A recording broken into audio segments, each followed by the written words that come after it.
Marketers should state their channel objectives in terms of targeted service output levels.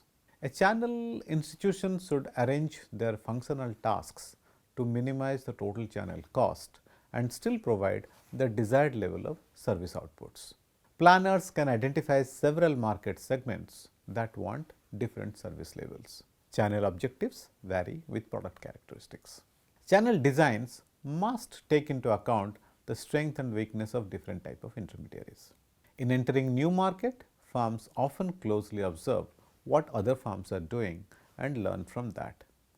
So, these are the few significant things that you need to observe while looking at the objectives and constants of designing any channel.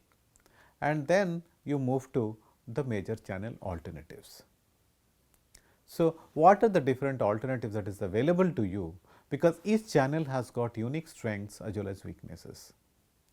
And a channel alternative is described in three elements, by three elements.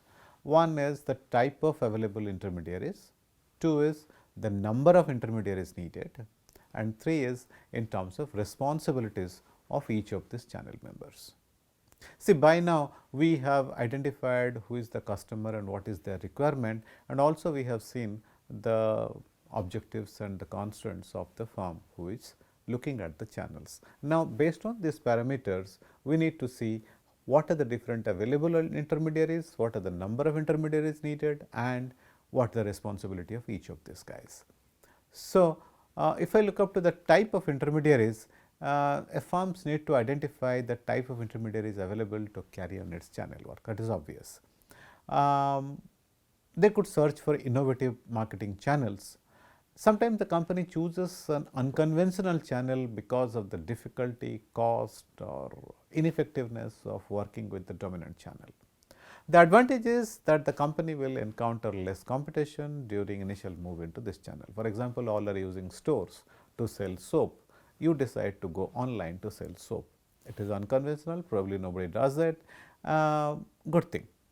So, you have to convince the consumer that you can buy soap, you can buy perfume, you can buy deodorants all online, but the competition is less.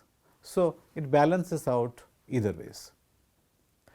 Consider the channel alternative identified by Consumer Electronics, a company that let us say produce satellite radios. It could sell the players directly to an automobile manufacturer to be installed in the original equipment. It could sell it to auto dealers, rental car companies or satellite radio specialist dealers through a direct sales force or through distributors. It could also sell its players through company stores, online retailers, mail order catalogs, mass merchandisers. It will need to decide on a number of intermediaries and on what each and every channel member will be responsible for. So, what they bring to the table and what they will be responsible for. So, that will help it to decide that what will be the combination of these different channel members that it would use.